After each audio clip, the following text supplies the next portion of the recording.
Peace and power. Salute, salute, salute. Peace and power to the people that struggle. Peace and power. I thank the universal truth and the absolute laws of nature for guiding me, protecting me, and giving me the strength to endure the imperfect. I shall attack with vigor, making progressive moves.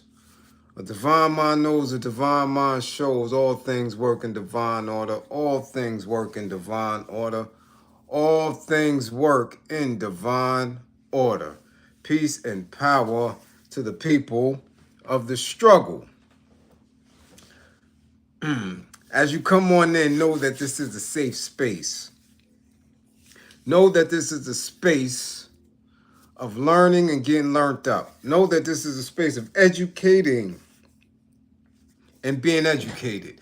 Know that this is a space for conversation, comments and concerns, questions and answers. This is a space of dialogue, a space of knowledge, wisdom, and understanding, culture, freedom, power, refinement, equality, God, build, destroy, borns our cipher. This is a space of love, a space of integrity, a space of intelligence. This is your space. Okay? A space of rebels, a space of militancy, a space where we are working on a united path towards what? True liberation. As my classroom assistants come on in,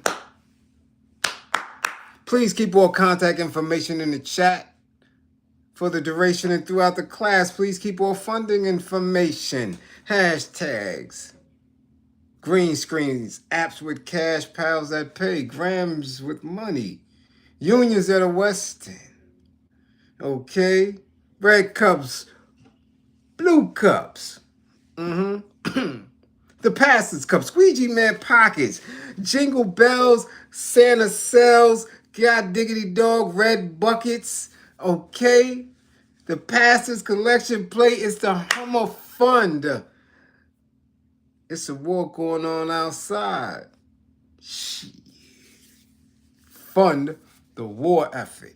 If you or anybody you know is in need of anger management, book an assessment. Don't wait until it's too late. Don't wait until you at the Waffle House getting hit over your head with a damn jar of syrup. Don't wait until HR is giving you a pink slip and have security escorting you out. Don't wait until your kids can't stand you anymore. Book an assessment, check your anger, get you a management plan. If you or anybody you know is in need of an intimate relationship, abuse, counseling, and consultation, book an assessment. If you or anybody you know is in need of a domestic violence intervention, book an assessment. Stop sending each other outside with black eyes, twisted lips, scrapes and scratches and scabs on the knees, slings and things, soft casts and all that. Learn the warning signs, the behaviors that should alarm you. Okay? Characters and characteristics that should heighten your awareness. Past traumas, people, conversation, events, places that should have your alertness levels on 1,000. Remember with this information, the life that you save could be your own. What it do, what it do, what it do. It's Monday. It's after 11. But we got class and I got things to talk about, and I'm so glad you are here. I'm so glad you are here. I really appreciate it. Damn it, something bit me. It's dead of winter. The hell something doing biting me in the winter? In New York City, what? That don't look right. Yeah. Anyway, I'm glad y'all here. I gotta put some Neosporin on that there, boy. Get that Neosporin there, boy. I might have to put some Robitussin on that there, boy. Listen, we got some people to tag, damn it. Tag Juelz Santana Harlem. Y'all can't win for losing. Bring his dumb ass to class. Yeah. He need class more than anybody. Damn remedial dummy. Bring him to class. Somebody tag Juelz. Tag the whole dipset. Tag Harlem. What the hell's going on? Tag him. Tell him to come to class. Somebody tag Mike Epps. Yeah, tell him to come to class. Oh, funny man, tag him. Tag Mike Epps. Tell him to come to class. Okay? We've had some elders transition. Okay? Tag the families. Okay? Tag the families. Jimmy Cliff. Mm-hmm. The elder Viola Ford Fletcher. Mm-hmm. And of course, the son of Imam, Jamil Abdul Al-Amin Jamal H. Rap Brown. Come to class. Yes. Yes, our most rebellious Imam. And you, make sure you in class. Make sure you got your screen recordings, your screenshots. Damn it. Put your moonshine down. Put your tweeds out. Mm-hmm. Pay attention, tag everybody, share on your platforms. Let's get to it. Who's up in here? Lovely lady first in class. God damn it. A Wood right there, second. And Andre Jones, third. Newark is in the building.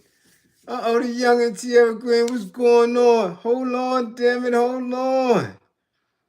Ooh-wee. Chaz, much appreciation for the gift. E. Bland. We see you. We see Philly in the building. What up? What up? We see you 215. Philly, CA, what up? Philip Boone, what's going on? S. Beckles, London is in the building, y'all. Wave from across the pond. The Yardie. Yeah, the Yardie's in the building. What up, Magic? We see you. Little Brett, what's going on? Let's go, let's go. Dust Fro, 517. What up? NFN. T is in the building. We A. Brown. A. Brown, educator extraordinaire, is up in the building. Yeah. Ooh, Brooklyn Jones is up in the building. Let's go. Up in class. King Hazy Hayes, salute, peace. What up, Hayes? Ooh. Nas. What up, Walk? What up? Salute, what's going on? Chef Corby in the building. What's going on? Ooh, we GP Brooklyn, what up? We see you, Frankie, straight off the set. Frankie be out there like this, y'all caught? East New York is in the building. We see you. Hold on, who that? Ooh, Merk Low. 55, goddamn, 55 for Merk Low. 55. That's right. Let's go. Sean Jenkins, what's going on? What up? God Body Peace, what up? Charles, what up? Molly, what up? Ooh, LA in the building. Mr. Strictly Game. John Days in the building. We see you. We, Mark Hines, we, what up? Ooh, Eric Carlos Riverwalk is up in here. Yeah, they come late from West Coast. We see you. What's going on? Who? Goddamn, what up, Shadow? Lionheart Rick, what up? What's going on? Bernie, what up? Yeah, Bionic Prince, what up? Damn it, we up in here. Ooh, Mr. Reels is in the building. Jace, what up? Oh, we got both of them in the building, y'all. Yeah. Yeah. Huh? Brother's drinking you. You in the Waffle House already? You better sit your ass down, God damn it. Don't get fired. Mark Miller, what up? What's going on? Yeah, everybody's up in the spotty spot. We see y'all. We see y'all. Rich, what up? DMV, what up, Rich? What's going on? Ooh, who that? What up? What up? Who that? Sweden, what's going on, Sweden? Mr. Gomes is up in the spot. Hold on, man. Y'all moving the chat mad fast. Who up? Hmm? Who that, y'all? Who that, Nomadic? What up? Tommy, what up? Who else is that? Uh-oh. We got Professor Didi in the spot. What up? Checking in from Florida. What's going on? She's up in a spotty spot. Yeah, what's going on? The professor's up in here. Goddamn, we gotta get started. We gotta get started. What up? What up, Nas? What up? We see Ty. What up? What's going on, Zay? Yeah. Let's go. First and foremost, we done had a few elders pass. We done had some. Man, listen, they say threes. They say we transition in threes. Man.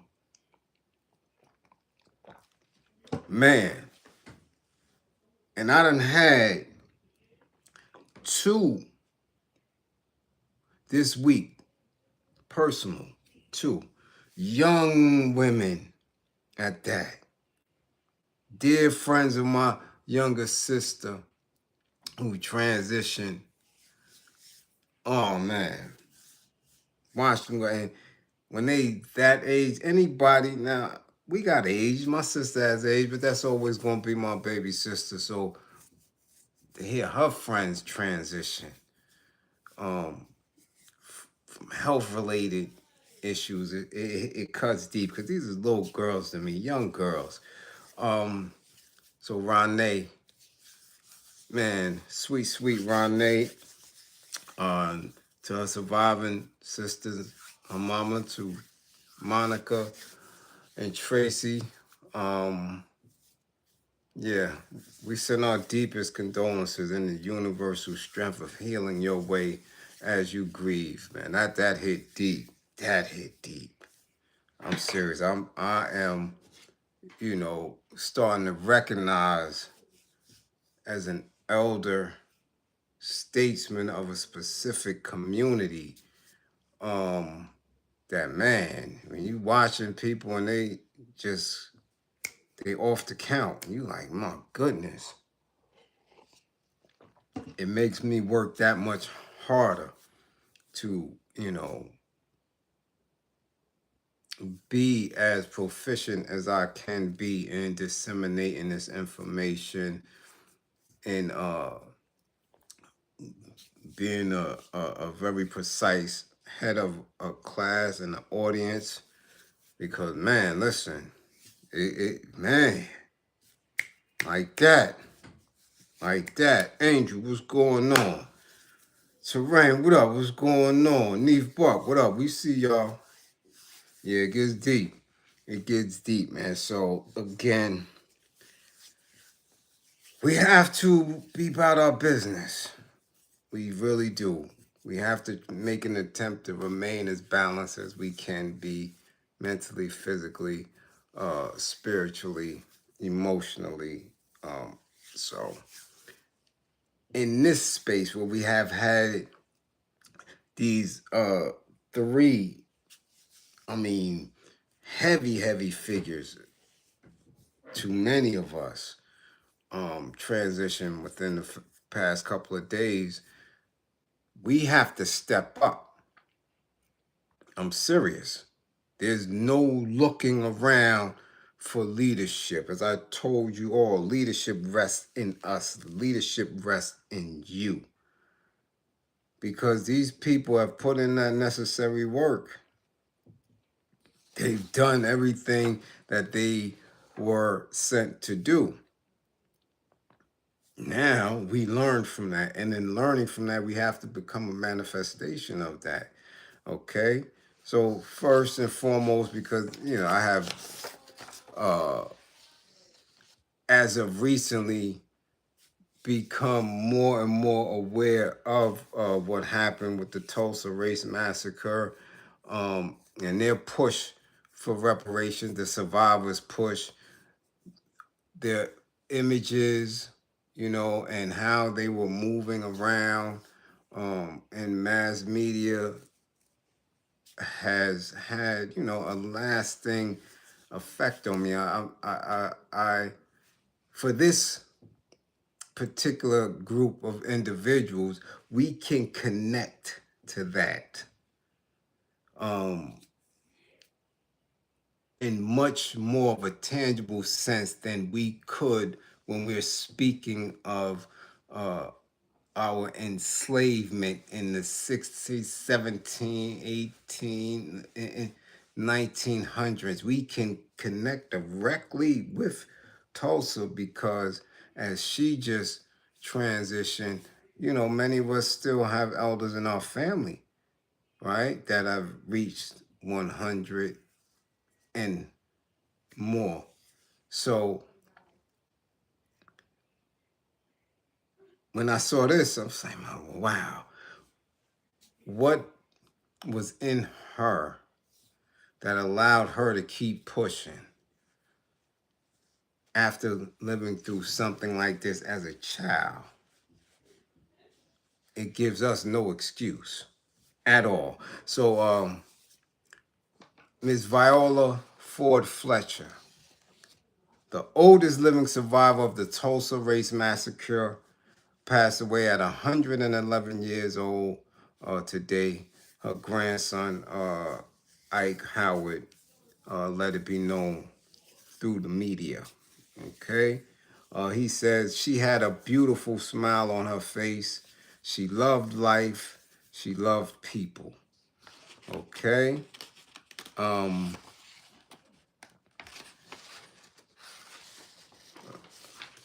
Mother Fletcher, as she was known, sat with CNN multiple times for interviews in recent years as she and other living survivors pursued a lawsuit against the city of Tulsa and other related departments, alleging that they were complicit in the 1921 massacre and that its effects were still being felt today. On May 31st, 1921, a white mob laid waste to Tulsa's Greenwood neighborhood, a thriving black-owned business district. They destroyed about 35 blocks of the neighborhood within 16 hours, arresting thousands of black residents while robbing, beating, and unaliving others. Leslie Benningfield Randall, 111, is now the only living survivor of the massacre. When Mother Fletcher became sick in the last days before her passing,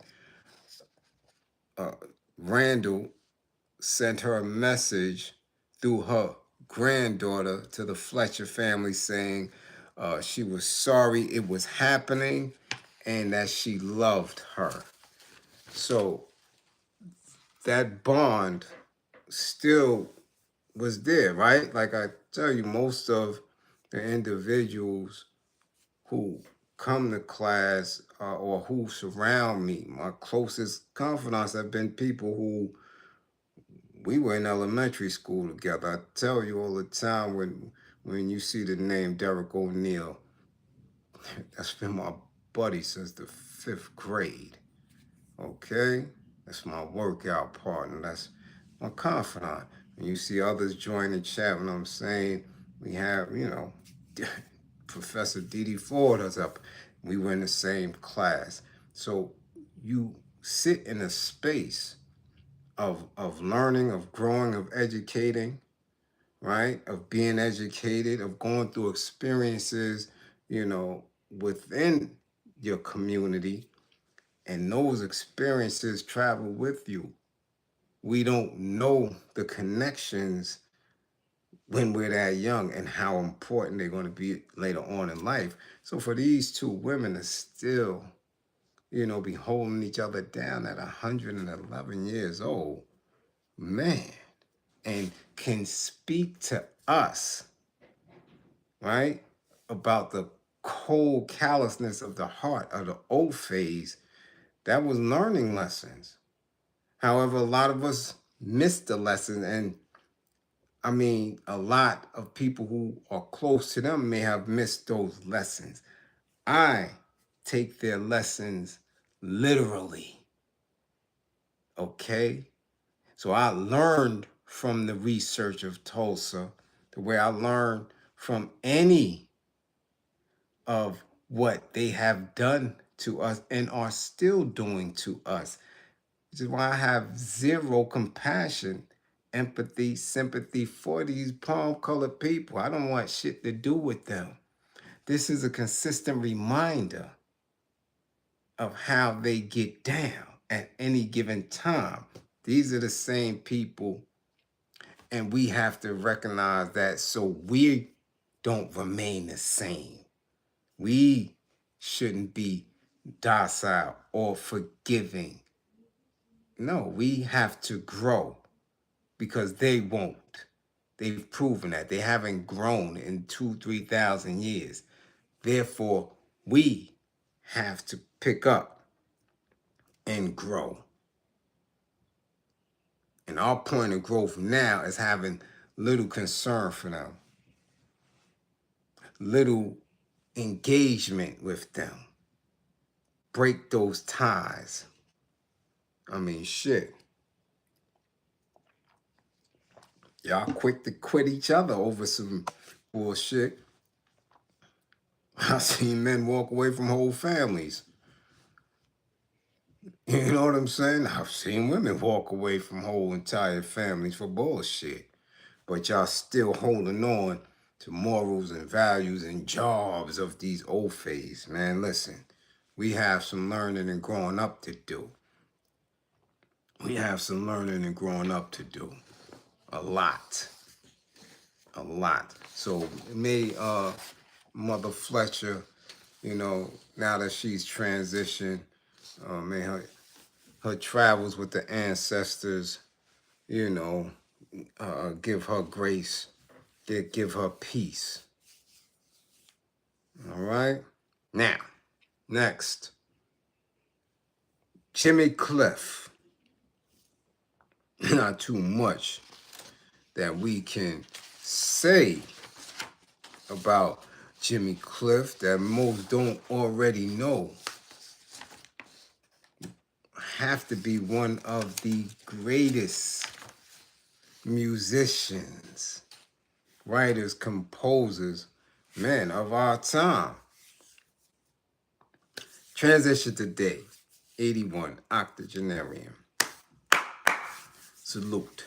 Okay, let's go straight to the notes. Jimmy Cliff is considered one of Jamaica's most celebrated musicians and is credited with helping to popularize reggae music internationally. Internationally. He has been described as, for a brief period, rivaling Bob Marley as the most prominent musician in the genre. Okay? All right? Many called him an itinerant ambassador who introduced the music and culture of his island to audiences across the globe. And the Rock and Roll Hall of Fame's website described him as reggae's first champion. Okay? Bob Dylan considered the song Vietnam to be the greatest protest song ever written. What more do we need to say? The greatest protest song. As we see, Mother Fletcher lived in protest. She lived.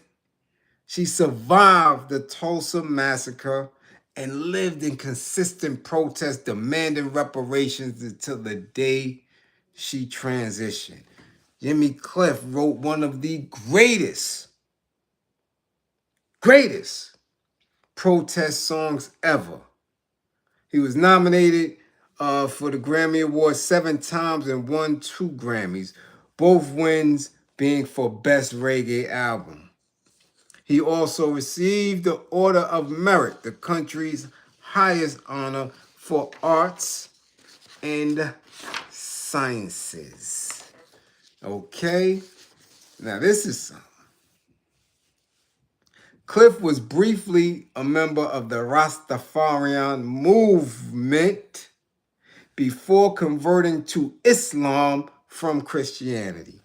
In a 2013 interview, he described himself as having a universal outlook on life and did not align himself with any particular movement or religion, saying, "Now I believe in science." Okay, he was married and had 3 children. Lilty, Cliff, and Aiken Cliff. And the actress singer Nabia B. Okay? I believe in science. Y'all hear that? I believe in science in his later years. Okay? Funny, what up? Versace Broccoli, what up? Johnny Boy, what up? Do you understand what he said? I believe in science. Huh? Yes, her piece of the God's true and living. I believe in science when I keep telling y'all science and math. Okay? Science and math.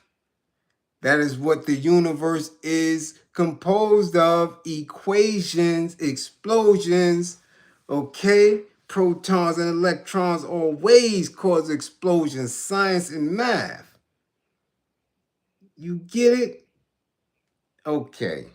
To each his own, but we salute Jimmy Cliff. Okay, oh man. This is deep. It's so deep. I wanted to speak on this last night. Couldn't get it together. I'm always transparent with you all. I couldn't get it together. And I'm serious when I tell you that.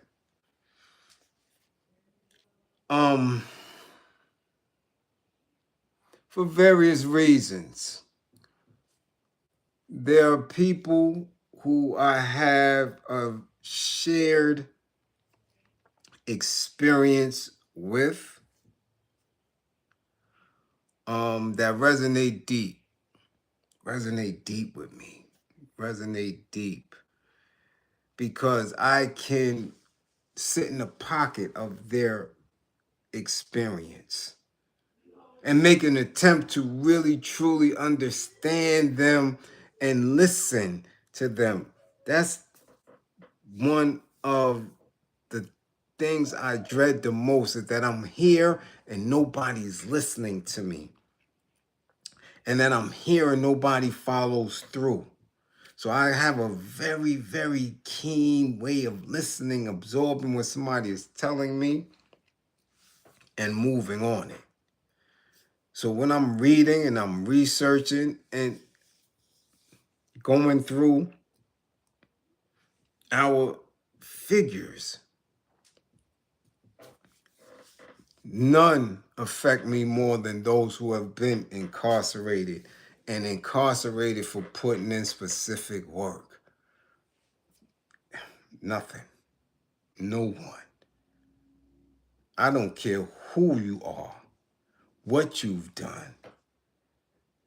Those who have been through those walls, those who have felt those metal cuffs, those who have had to be vulnerable in spaces, knowing that the authorities know who you are and understand your energy. Nobody has more of an effect on me than them. Okay? So when recently I followed and added Imam Al-Amin son on social media, and began to start seeing his recent pictures, and of course, you know, for the past few years, we knew of his plight. We knew of his uh, ailing health, and I always feel a ways because when I see people who the world bigs up and give tags like leaders, right, or activists, and I'm looking and I'm like, these individuals are they bitches in comparison to the true leaders and activists and warriors. I know the difference. That's why when people send me things, I'm looking like, you know, I don't care about this dude. Nah. This dude wouldn't bust their hammer for us. They haven't. They won't. So this ain't no leader. He couldn't lead me anywhere. They're not leading our people into battle. No, you can't replace who we know, who I know as leaders. And H. Rap Brown was one of the first to radicalize us, utilizing consciousness, using a higher level of consciousness. And listen, after Malcolm is when you really had individuals in a space of black power and moving. Okay, it was at Malcolm's demise, at Malcolm's assassination, that you got a more radical, intelligent liberator. And H. Rap Brown was one of the first. One of the first. One of the first. Okay? Between he and Stokely Carmichael. Man, listen. There are no better examples. None. No better examples. Now, of course, Huey, Bobby, Eldridge were able to give you a broader image. They stamped an image of what a liberator would look like. And remember, images are just that, images. Because you had a lot of people that put on, right, a beret and a black leather and a fist pump in the air and was ass. You understand? That's an image. So they blew that image up. But when you're talking about the consciousness, when you're talking about the being and the manifestation of militancy, H. Rap Brown. Hands down. Hands down. Okay? No buts about it. None. Okay? Now, before I go on and get to my notes, right? Get to our notes. We have a message. I have a message from another political prisoner of that era. I don't think you understand how serious it is to have people from that era still in bondage, still able to speak with us, and we ignore it. Man. So from Mumia Abu Jamal, another prominent political prisoner in captivity. This is his message to all of us. He says, Imam Jamil Al-Amin, formerly H. Rap Brown, has been unalived by medical neglect in prison by the U.S. government in the past few days.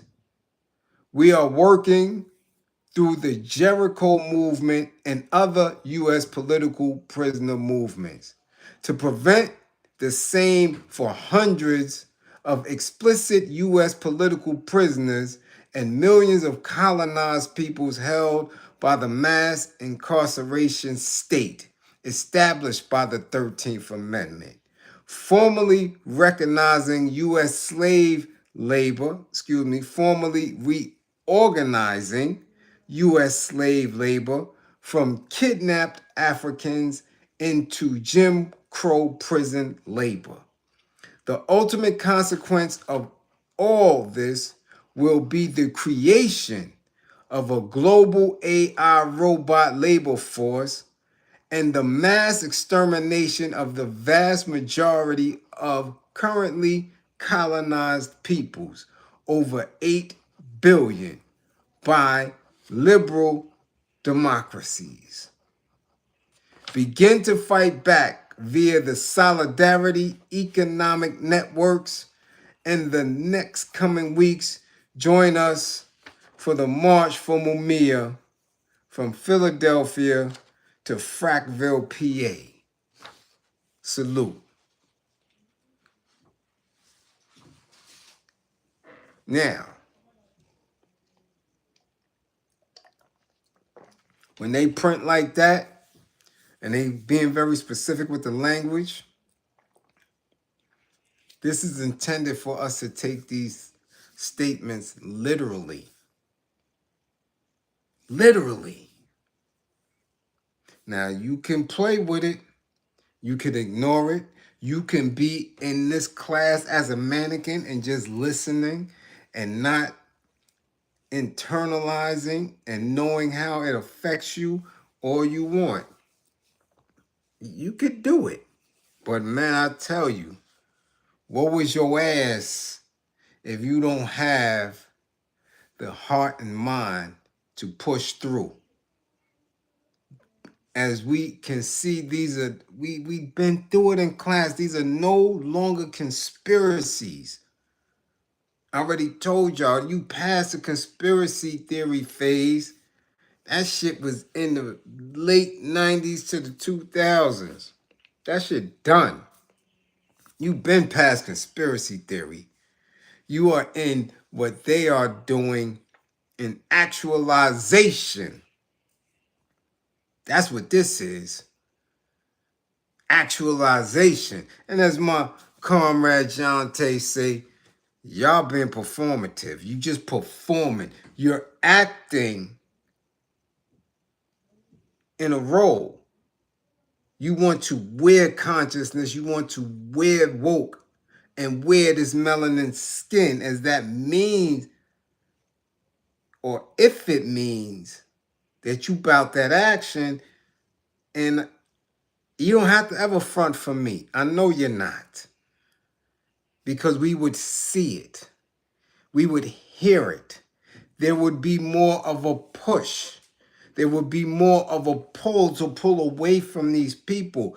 These, let me get it right, solidarity economic networks that Comrade Mumia is speaking on, man, they would be all over the place. And not in micro spaces within certain communities. It would be all over, everywhere. Okay? So, you know, I want to, and I knew it was going to be difficult last night. I want to speak on it with great depth, But it burns, man. It burns. I'm telling you, it burns. Every time we lose one of them, I feel it. Because I'm making attempts to wrap my head around the fact that they were somewhere in a cell, sitting, and they have been ignored. They ignored Dr. Mutulu Shakur for decades. If Mumir wasn't on the radio, okay, broadcasting himself, they would have ignored him. They are ignoring him. He's not in the best of health. You understand? So now I kept telling y'all every chance I got. You heard me in class. H. Rap Brown, Imam Jamil. You heard me consistently say why nobody's there to free him, to release him. Where is these committed groups and people who claim to be woke? Y'all giving this man $1 million for a school. He has zero connection to any of them. He ran off with the million. I guarantee you he never dropped nothing in H. Rap Brown's commissary. Nothing. You gave another dude $1 million for a museum in Cali. And all he has been doing is causing division amongst our people. Yet our true, proven fighters are languishing in a cell. That shit bothers me, burns me up. Burns. So it's hard to talk about it. Difficult. I don't want to go through his entire history. I don't. No, I don't. So I'm giving real quick. Imprisoned several times between 1967 and 1970, before many of you were born. Okay? Brown was eventually clapped and captured by New York City police during an armed robbery. So he got clapped. This is the type of individual we're talking about. He got clapped. Sentenced to a term of from 5 to 15 years in Attica prison, Brown was paroled in 1976. Converting to Islam, he changed his name to Jamil Abdullah Al-Amin. After his release in 1976, Al-Amin became a grocery store owner in Atlanta. He also became the leader of the National Ummah, one of America's largest black Muslim groups. Okay?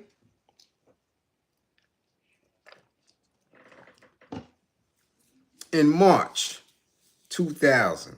So you see, they spoke on 1976.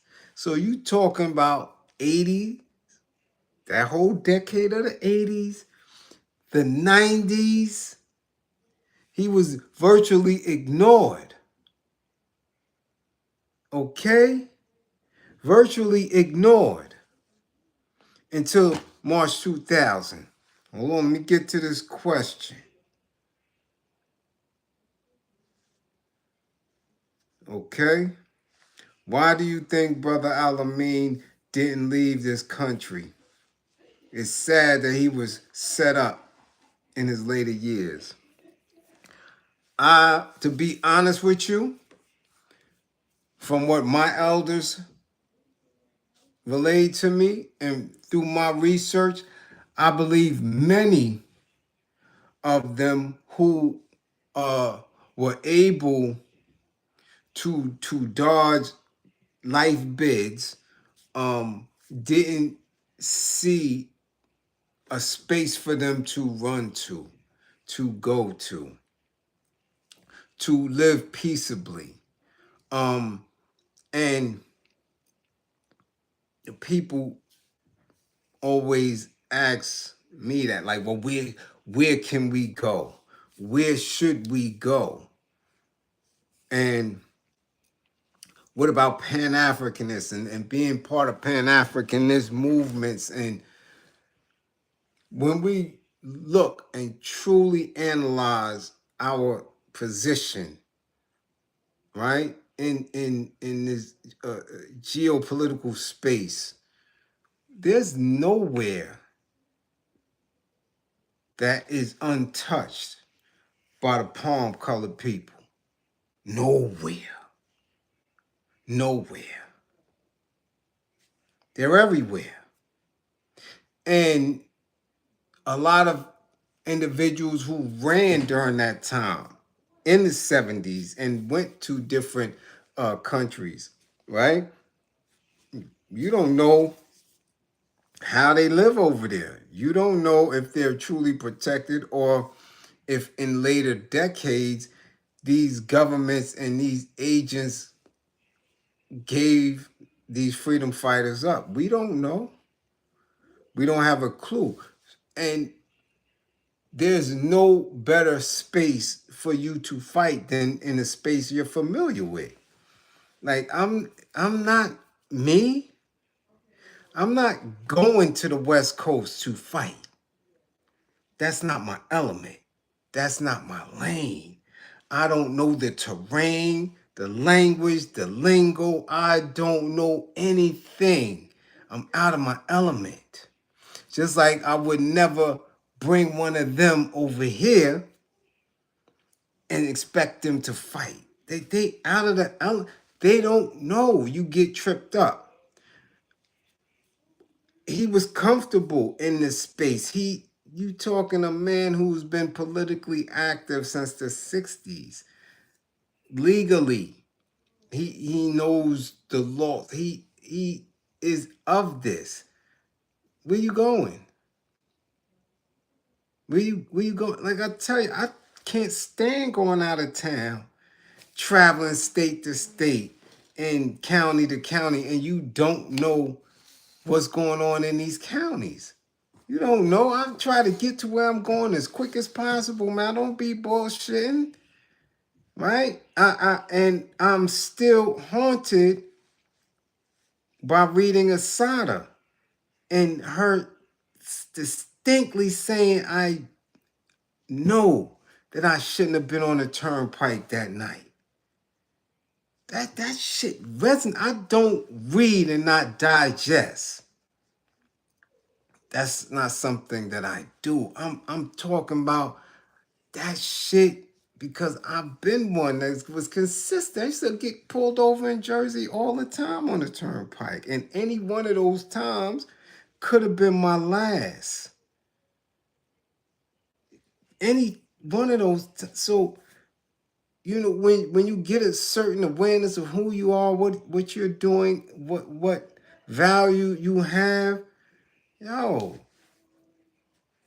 an unalive liberator is worth nothing. Nah, man, that ain't it. So there is a certain amount of shielding yourself here, even in his space. Remember, I said in the beginning of the 80s, they made radical people the butt of the joke. Because what did they do? They opened up the economy. They encouraged Black wealth and buying in and being in corporate America. So now when you're in a position, you're saying, yo, hold on, blood. That shit leads to nowhere. But back then they giving them 40, 50, $60,000 jobs in a little bullshit Cadillac or Ford Granada or some. The people not starving no more. Right? So they was able to knock down that very militant part of our people. So they left you out to dry. And at the same token, hit you with the crack. So even though you had some people who were in a corporate executive space, they were smoked out too. So they hit people with the double whammy, and you left many of those radicals, those militant niggas as they call us, in jail or on the streets without their comrades. Our generation, the hip hop generation, was supposed to be next in line. You understand? That's why you had these groups like PE, Poor Righteous Teachers. You understand? Native Tongues, X-Clan. That was supposed to be the catalyst, right? Like Kim Shabazz, Kane, Rakim. That was it. That was the fuel. But they wasn't getting no bread. They wasn't national and international. But that crack game was. So you looking at them, yeah, they rap, they on TV, but excuse me, I know for a fact, Barshawn and them got that money. Yo, Knowledge and them getting that bread in DC. Yo, nah. Yo, Star Mel and them is over in North Carolina getting it. They coming back with cars. Confusion, misdirection. So I told y'all before, Malcolm went through the same shit. Malcolm is walking through Harlem. You talking about Malcolm X in Harlem every day. And dudes is still shooting dope. Dudes is still hustling. Dudes is still ignoring Malcolm. Because the poison of capitalism, the poison of money, that shit is powerful. That's what that shit does. It destroys.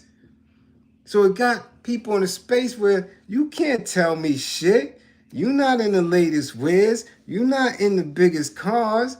You ain't got you We don't need we ain't trying to hear you. We want to hear Preacher Man. Preacher Man got the big car, not knowing y'all finance the shit. So what does the militant do? What does the conscious do? They fall back. Afeni smokes crack. Huey smokes crack. Because without consistently fighting, what did they have? Now, we can't fault them for that. Because unless you've been in those spaces at that level, you don't know the amounts of stress and heartbreak that they go through. You have no idea. This new age of digital this, digital that, information, talk. That shit is, man, this shit pales in comparison to what they was going through. So it's a very, very, very, very select few that I even look to make an attempt to feel them. Okay, so now, back to the notes. In March 2000, he was charged with unaliving a police officer and injuring his partner in a gun battle outside Al-Amin's grocery store. Despite some controversy surrounding the evidence, Al-Amin was convicted in 2002 and is currently serving a life sentence. He is presently at a high-security federal facility in Tucson, Arizona. That's where he was, right? Now, even when I was, when he caught the case and when it was going on, you know I'm plugged to it. But our information is limited because in 2000, I was still behind the wall. I still had 25 years, 30 years. You understand? I was just getting my appeal at that time. So it's like, damn, what's going on? To me, I'm looking at them. They got the giant. They got another giant. But why? After all these years, what was he doing? What was the Mars doing? How was they viewed in the community? What were they saying? You understand? In that same space, that's the same time I told y'all. Dr. York was down there. Wesley Snipes went down there, opened a gun range right next door to Dr. York. So we don't know what took place in those discussions that the letter boys might have been having about these irate niggers down here in Georgia. I don't know if they lined him up. I don't. The case sounds weird, but I do know he got a life sentence, and I do know that at that time that he caught that life sentence, the kids of the crack era ain't know who the hell he was. So now here we go, another 23 years later, and he transitioned. It's still kids that don't know who he is. And that's heartbreaking for me, because I know what he was about his entire adult life. His entire adult life. Committed for his people's liberation. Committed to his people's liberation. Let's go with some of his quotes. Yeah, because, come on. He transitioned. His son is still here. What is the charge and orders from his son? What should we do now? Where do we go from here? How do we take from his legacy and move forward? That's because we didn't do it with Dr. Mutulu Shakur. Okay? We didn't do it with Malcolm. We didn't do it with Dr. Khalid Muhammad. All these individuals people talk about and be on YouTube, and nobody picked up and followed them. Nobody put their shoes on and moved like they were them. That shit don't mean nothing to me. I'm serious. What these people are talking about now means nothing, because I don't see you move like the way they move. That's the charging order. That's shit that I do.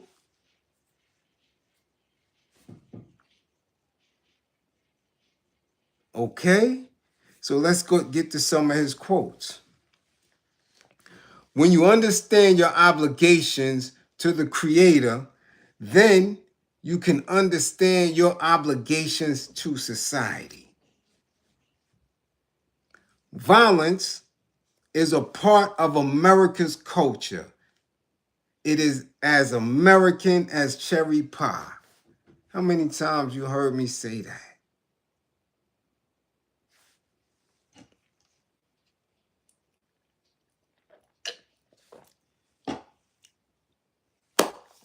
Being a man is the continuing battle for one's life. One loses a bit of manhood with every stale compromise to the authority of any power in which one does not believe. I keep telling y'all, no one has power or authority over you. But people don't hear me. They don't. I'm telling you. There is nothing that comes from me in any of these classes that is new. I am a student. I am a child of these individuals. I'm a BLA baby. So it's not new. But when are you going to walk in those shoes? When are you going to walk in it? When are you going to consistently rely on your people, rely on your talent to help your people? When? When? Let's continue. Individuals do not create rebellions. Conditions do. The long simmering anger at racism and economic injustice of alienated black youth in the ghettos always erupt into violent and destructive urban insurrections. In every case, these riots were triggered by police brutality or misconduct, most usually the killing or brutalizing of an unarmed black man. What's up? What's up? Sound familiar to me, right? Okay. Attack those concepts such as third world. Think about it. If we look at it in terms of numbers, then people of color are the majority in this world. We should be the first world. See, justice is a joke in this country, and it stinks of its hypocrisy when you can charge innocent black men, hold them in jail for 2 and 3 decades while their old fake presidents buff each other in secrecy. Okay? Justice is a joke. I felt the sting of justice in their courtrooms. I'm just saying. Okay? Black people must address itself to the causes of poverty. That's oppression in this country. Okay? An old African leader says that leadership should never be shared. It should always remain in the hands of the dispossessed people. We will lead the revolution. And finally, everybody in the black community must organize. And then we decide whether we will have an alliance with other people or not. But not until we are organized. Imam. Imam. Jamil Al-Amin. So, listen. As he has transitioned and now he's in consistent organizing with the ancestors, we salute him and we send our people in this class. We send our universal strength and power to them as they heal and grieve. Okay? Now, we done got that out of the way. Okay?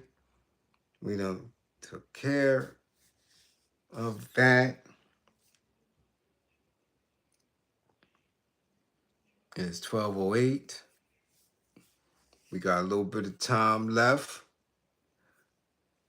And I swear, everything always ties in, man. It really does. As these 3 elders transition, and they have given us so much, and we're not going to allow their transition to be in vain. We're going to make sure we manifest their beliefs. We're going to walk their struggle. We're going to, pick up what they have left us and move on with it. But as he transitioned behind enemy lines, brings me to what I didn't think was going to be an issue and it turned into an issue. I didn't hear it. I didn't see it. But I'm so confused about it. Mike Epps, the comedian Mike Epps, and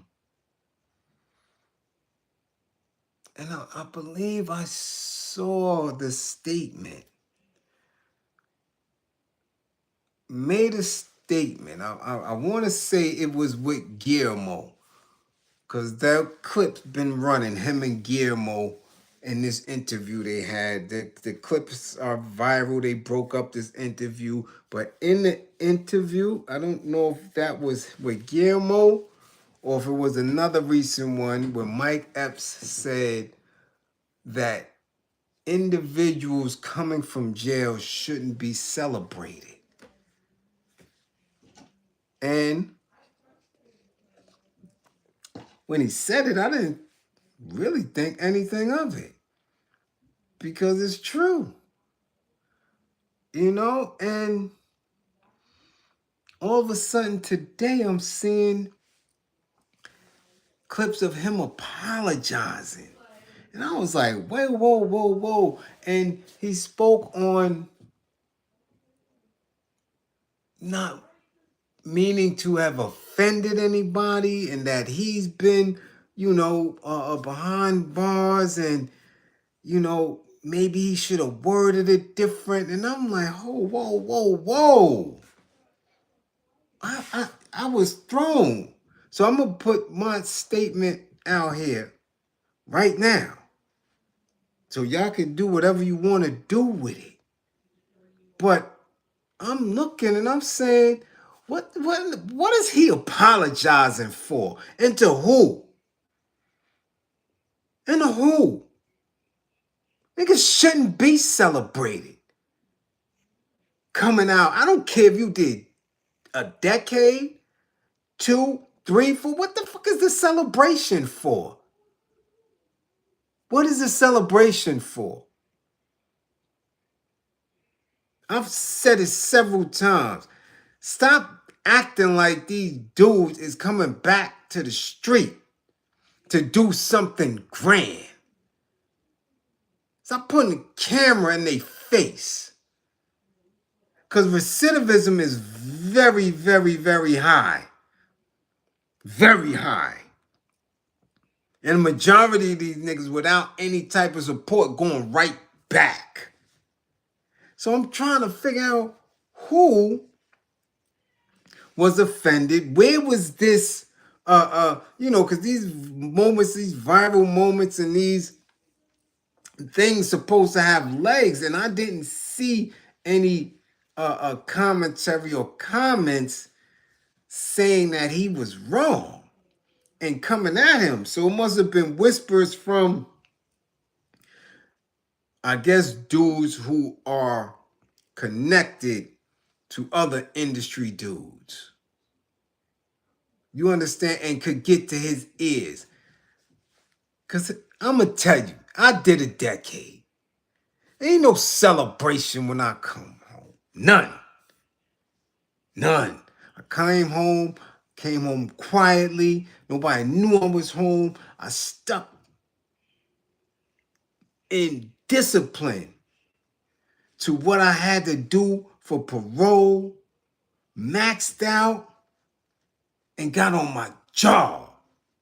And I haven't seen a pair of cuffs in 20 years, going on 21 years. Wasn't no celebration, wasn't no fanfare, wasn't no bag of jewelry, wasn't no nothing. Most people, to be honest, didn't even know I was up top until later on. Most of these niggas didn't do nothing in the street that got them that bid that's worth a damn. These niggas wasn't out here on no Mutulu Shakur type shit. Niggas was narcotic peddlers, booty bandits, con men, custies. This wasn't nobody that people supposed to be proud of. Y'all celebrating. For what? That's real talk. Acting like these dudes was father of the year and got bagged. The best husband and got bagged. Community advocate and got bagged. No, man, hell no. These niggas was selfish. Doing what they thought they had to do to get what the fuck they wanted to get. And you celebrating who? For what? So who got a problem with it? No, they shouldn't be celebrated. No. You don't know what the fuck they did behind them walls. You don't know. Most of them do a lot of foul shit behind the bars. So who are they to be celebrated? And who would have a problem with what that man is saying? You ain't got to switch it up, articulate it no other way, Mr. Mike Epps. No other way. None. From somebody who's been in the pocket. I've been in the town. I've seen some of them went back and forth 3 times since I've been home. And came home the same way with the same shit. Celebrated, yo, get a bag, yo, here, yo, and same shit and went right back. Fuck out of here. Celebrate what? I told y'all that when every one of them came home. Oh, you home? All right, what's up, son? Get on your job. You made it? Okay, cool. That's it. That's it. I'm giving these derelict niggas parties and all type of shit like they was doing something grand in the town. Wasn't doing shit. Death and destruction. Because when you are caught up for doing something grand, you don't make it home. You end up like Mumia. You end up like Imam. You end up like Dr. Mutulu Shakur. That's how you end up when you doing something grand for your peoples. You don't make it out. So who y'all celebrating?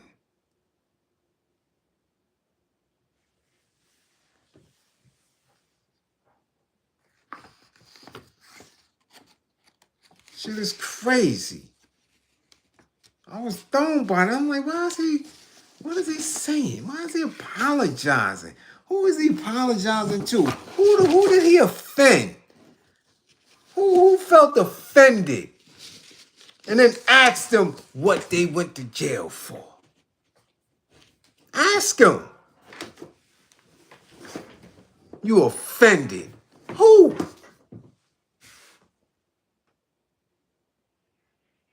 That shit is crazy. Well, you tag Mike.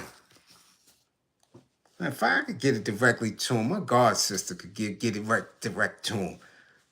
Make sure I send her this vid.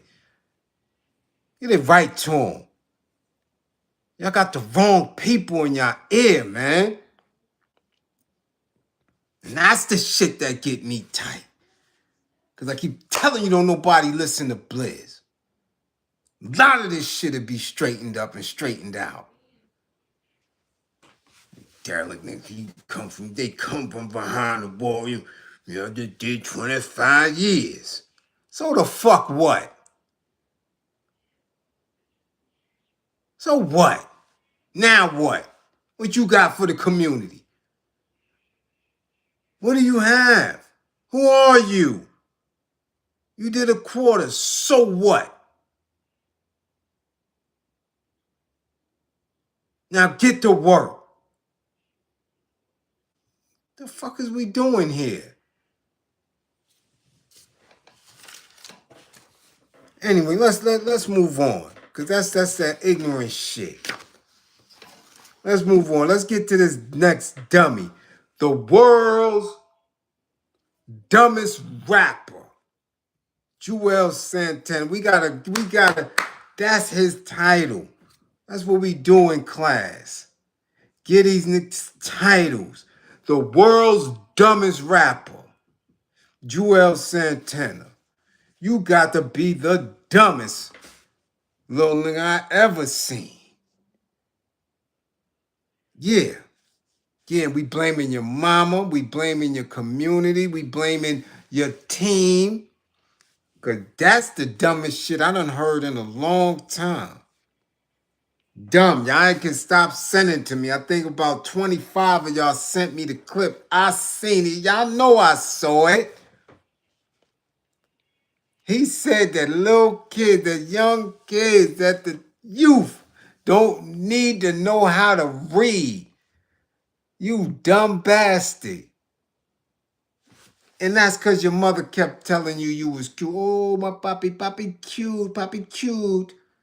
Oh, yeah, my papi so handsome. And little older dudes around the way was like, yeah, that's Shorty. Go ahead, Shorty. Bust your raps. You little dumbass motherfucker. You should have been in school, stupid. But that's what we did. We celebrated ignorance in a certain space of what commercial rap became. That shit. So now the little dumbass in the hood that was running around and can articulate himself in the ghetto, in the wards, in the projects, and because he could put 2 or 3 words together to a beat, got celebrated. Why? Because old dudes thought he could get to the bag if they could sell him, give him to the industry, to the old phase. No, we could get him signed. So now he gets signed, he gets his butt broke. You understand? He don't own nothing of the raps. You understand? But y'all love him. Because he's speaking the same ignorant shit that y'all living. And now he's on whatever space he on talking about the youth don't need to know how to read. All they need to do is listen. They could listen to books. They could watch. What? This dummy. This is the world's dumbest rapper ever. Juelz Santana, you's a dummy. You's a dummy. And what educators are going to feel, because I deal with educators on a regular basis, you know what's the most disheartening thing about his statement? Not that his man is there co-signing it, that other dumb little nigga there co-signing it. You know what's the most disheartening piece in Juelz Santana's statement? Is that he's a goddamn father. He's a parent. So now his dumbass kids are going to be in somebody's school, sitting there, believing in this dumb shit. That's what's disheartening. That we in 2026 and you believe in that. Now, I know what he believed he was saying. I know what he thought he was saying. That's why he needs to read it. Okay, you need to read it. Because there's different learning styles. And we're going to go there. Ain't we going to go there, April Brown? Ain't we going to get up in there? Is my Professor Dee Dee still up in here? Uh-huh. With her double master's degrees. Mm-hmm. Because y'all think because of my delivery and my appearance that I don't get highly intellectual and speak some high science, because I like to read and make sure that everybody can understand it and not go too far past anybody. Why? Because there are different learning styles. That's why when you come to my class, you appreciate it, because I'm never going too fast. I'm never too slow. You understand? Oh. Excuse me. Okay, excuse me, PhD. Uh, excuse me. Yes, I did see that. Yes, I did. Doctor. Okay? Yeah, because y'all don't know I got doctors. Yeah. That's right. My bad. Thank you for the correction. Let's go. Because this dummy tried to articulate himself in a way that he didn't know how to because he don't read. He doesn't read. He don't have no teethus. He don't read. He barely brushes his damn hair. Okay, but this is who people have been facing for years. Thinking he was cute, thinking he was slick, right? Hey, ma, and all that other dumb, ignorant shit. Harlem, y'all taking losses every damn week in class now.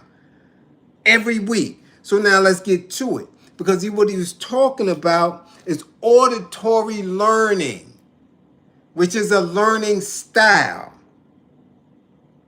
Okay? That is a style. All right? You dig that? Let's go to the notes so you understand what he was trying to say. If you are an auditory learner, you learn by hearing and listening. You understand and remember things you have heard. You store information by how it sounds and have an easier time understanding spoken instructions than written ones. You often learn by reading out loud because you must hear or speak it to know it. That is an auditory learner, which is a style, which isn't a style that every child has. Not. Really not. Really, when you do the numbers, that particular style of learning has a very small population. Very small. As an auditory learner, you probably hum or talk to yourself or others if you're bored. Probably the reason why this little rap dude, because that's probably how he remembers his little raps that he busts that ain't too intelligent, not too grand. You understand? It's slick, it's cute, but it's not no higher level thinking. So he must hum them little bullshit. Hey, ma. Mm-hmm. You dig that little shit? Let's continue. People may think you are not paying attention even though you may be hearing and understanding everything being said. Okay? Like you have some 5%ers who can quote the degrees in a cipher, right? Excellent. They're hearing it, they're hearing it, they're hearing it. But when you give them the lessons to read, they can't read it. So the only way they're able to manifest that they have knowledge of self is if they're consistently in ciphers. Consistent, because they're hearing it, they're hearing it, they're hearing it all day, every day, all day, every day. But they can't read. So they're at a deficit. Because what if you are the only person with knowledge of self somewhere? Your dumb ass can't read your lessons.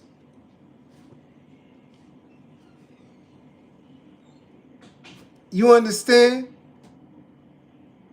So I don't know. I hope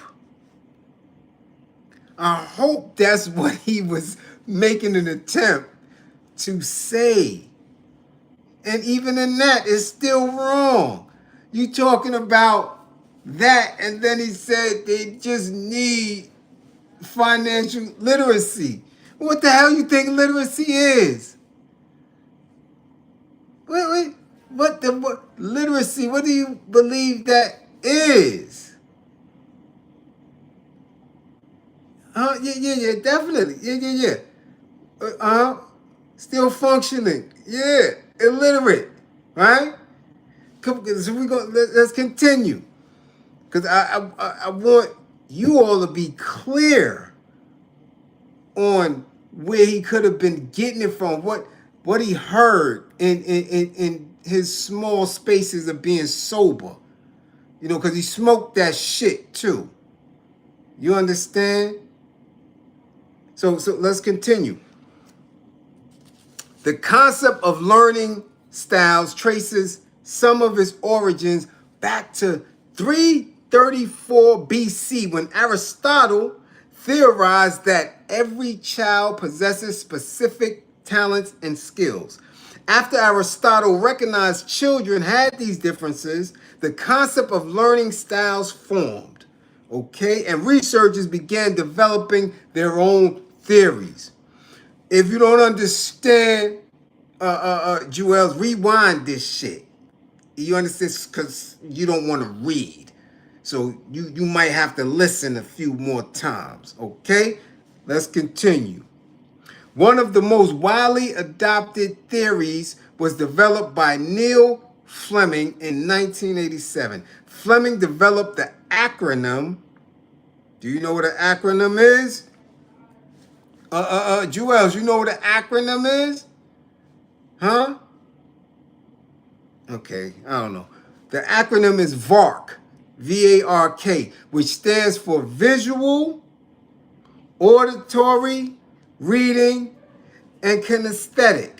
You understand? According to the VARK model, learners are identified by the type of learner they were. Visual learner, movies, pictures, graphs. Movies, pictures, graphs. These are visual people, right? Like some people learn sex through watching porn, but that's what they see. So they follow what they see, not being in the moment and not understanding that there is more to sex than just the visual.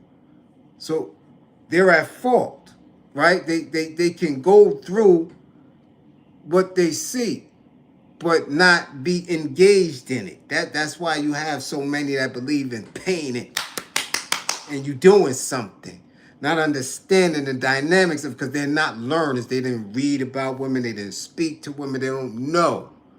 That's visual, right? Okay, auditory learner, music, discussion, lectures. Okay, reading and writing learner, making lists, reading textbooks, taking notes. Kinesthetic learner is experiments, hands-on, and activities. Right? Fleming, like several other learning style theorists, believed in the importance for people to know and be comfortable with different learning styles, especially their own way of learning, so that they could be understood, so they could understand how they and others learn best. Now, what has to happen in order for somebody to know your learning style? What has to happen in order for somebody to know your learning style? Because this shit always kill me, especially with these dumbass rap dudes. Okay? In order for somebody to know your learning style, you got to be in class, stupid. You have to have an educator observe you. Dummy. Exactly. Assessments. Exactly. Taking tests. That's the only way. If not, you'll never know. Right? You never, which is why I keep telling y'all I believe that Kanye's on the spectrum. His mother, as an educator, knew that and shielded him from that. But we won't know unless we're able to make an assessment. Because remember, autism is not a diagnosis. This is what people keep messing up. It's not you have to see and test and rule out certain things. That's how you get them on the spectrums and the different spectrums. But if you're not in class, if you're not making an attempt to learn and read, nobody would know. And that's what happens with Barron Trump and with all these other people, especially the bankers and the Bagelmeisters who have entire schools filled with autistic on the spectrum as people, but they push them out into society as leaders. You understand? I'm just trying to hip y'all to something. So we don't listen to these dumb dudes that say shit like that. That our kids don't know have to know how to read. Right? Because that's the most ignorant shit I done heard on the internet since Glorilla said that she eats semen on cereal. This is where commercial rap has taken hip hop. This ignorance. So when I come in a space, they don't want to hear that. Kids don't want to hear that. They listening to that shit because it's shiny and glittery. So when we have our elders transition and I step up and others step up, we got an undaunting task. We're dealing with some very, very politically illiterate people. So I don't play when I'm telling you this is my work, this is what I do on a regular basis, and this is a struggle. It's consistent. It's consistent. It's a consistent struggle. And the more people shy away from it and turn away from it, the more you gonna be in a very near future finding many melanated folk with their nose to the bars or their nose to wire fences looking like Gaza, looking like Sudan, looking like Somalia. Same shit. Looking like refugees in camps because they not playing. Everything is shifting. And you listen to these dumbass dudes, Money Mayweather, he don't read. He don't read the contract. That's why his dumbass is doing the shit he doing now, pledging allegiance to Israel because he can't read. In the strip club every night because he can't read.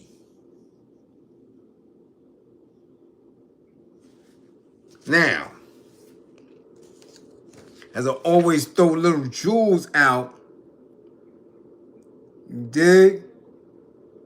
Yeah, she said that, Mark. She said it on the, who was she with? Angela Yee and she said it in one of them settings. Yeah, this was a while ago. It's almost a year ago. Year and a half, maybe. So, I like to throw certain jewels out. Sometimes people catch them, sometimes they don't.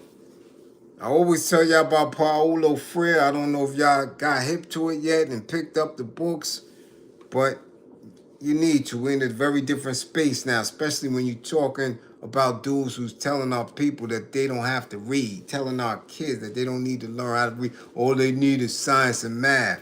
Damn it, higher levels of math require reading, stupid. So our kids, all they need to do is know what? Basic arithmetic, multiplication, division. They don't need trig. They don't need calculus. They don't need statistics. They don't need none of that. In this new digital technological world, in AI and all that, our kids don't need to read. What the hell they gonna be doing? Sweeping the bus stop? They got robots for that, stupid. What our kids gonna be doing in a world where they are listening to you and not reading? Huh? Let's continue. While Paulo Freire is strongly associated with critical pedagogy, I often remind myself that Freire came to his philosophy of teaching and learning through his commitment to teaching adults to read and write. You have to know how to read and write. especially in a world where you have individuals who utilizes your lack of ability to read and write to oppress you based on laws that they have written. Harlem, y'all taking losses when y'all got these dumbass dudes speaking and representing y'all. The U.S. finds itself repeatedly in a state of crisis. Paralysis because people periodically discover illiteracy and illiteracy among our students and even adults. The irony of the nearly non-stop and melodramatic cries of reading crisis is that the need for literacy always remains vital for human autonomy, human dignity, and human freedom. But the crisis approach always fails that need.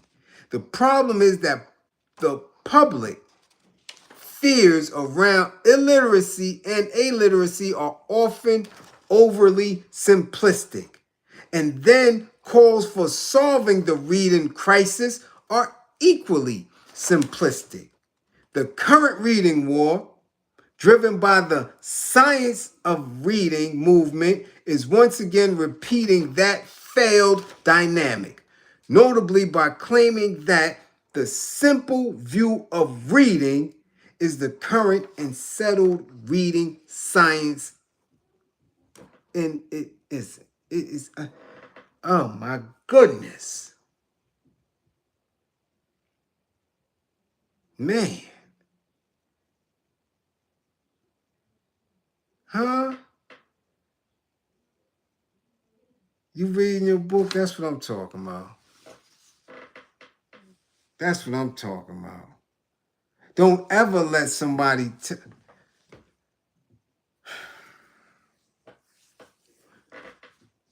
we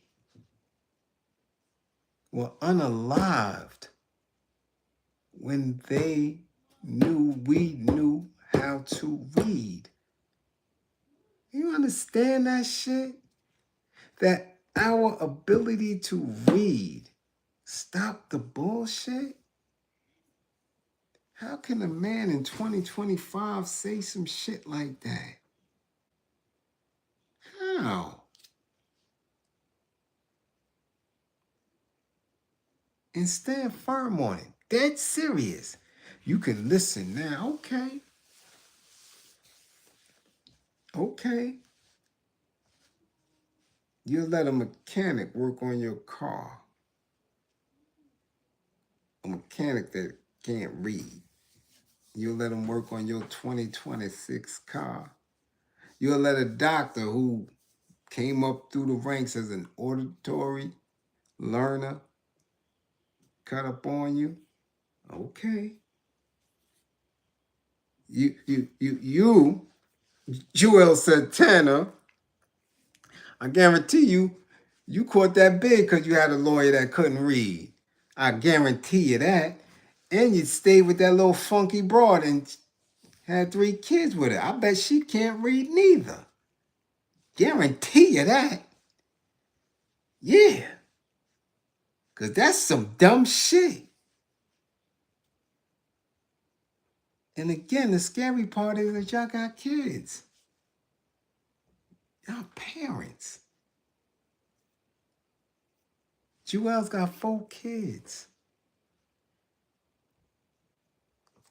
4 kids. Yeah. Yeah, you got 4 kids, Juelz? Yeah, yeah. You don't have to read that. You got 4 kids, right? Yeah. Dummy.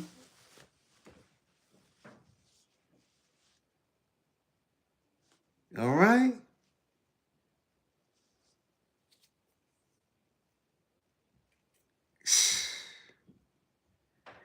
Unbelievable. What's a 1:45, man? I'm glad y'all came to class tonight. Glad y'all came to. Woo-wee. You know what I noticed? Damn, see Blades? Not one time. Not one time did I say, appreciate the war effort. Ooh, wee. I just peeped that shit. 1:45. That's where we at with it, though. That's how we do liberators. I'm telling you, boy, I got this shit to a science, to a rocket science. I'm telling you. And I'm telling you, that's how easy they can squish the revolution. Boy, I learn that shit every day. I'm nice with it. You hear that Strictly game? Not one time. Ooh, wee. Boy, iron sharpens iron. Steel sharpens steel. But how science, shit, it bends it all, Jack. I'm telling you, it's magnificent. It's magnificent in it. You dig? Yeah. But that's it. And trust, this, again, this was not supposed to be the intended class for tonight, because I got some shit, boy. I done had a couple of, yeah. Because I was coming through last night to do that Slender Girl, but they found her little old fake nut ass. So she escaped class. Because I was coming to get, boy, I was coming. But I got some shit. I got a nice guy. I might do a little early class tomorrow. Because I got some shit to get off my damn chest. It got to be some educating going on around here. Okay, Wayne Van, much appreciation for the war effort. Listen, no, I'm dead serious. We got to have some shit. We got to talk. Yeah, we got to have some hip-hop class. Yeah, real soon, man. So I got some shit that we need to discuss. All right? All right? So, listen, yeah, because I got to take it down. Much love, Lo. Yeah, I gotta.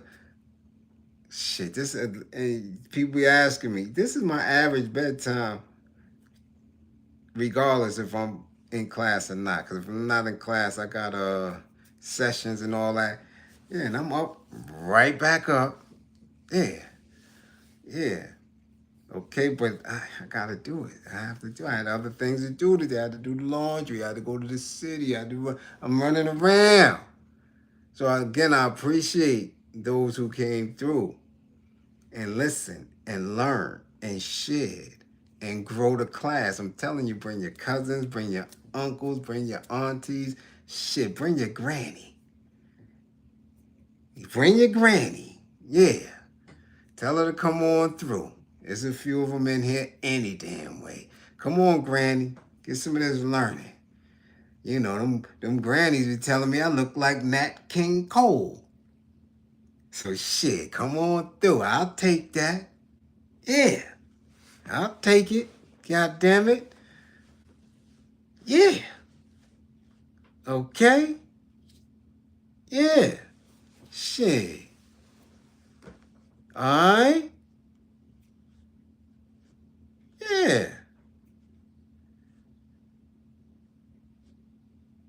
Huh, there you go, Andrea. That's right. Tell him. Okay. Mark Miller, much appreciated for the super chat. Have I read Uguru? No. Hit me on a DM. Let me go do the knowledge to it. Okay. Hell yeah. Chestnuts roasting. Yeah, I'll take that, damn it. They said Nat King Cole had a goddamn princess up in the head. Loving. Shit. Loving, huh? That done go crazy. You dig? Shit. That's right. Salute to Mumia Abu Jamal. Yes. Free Mumia, free the land.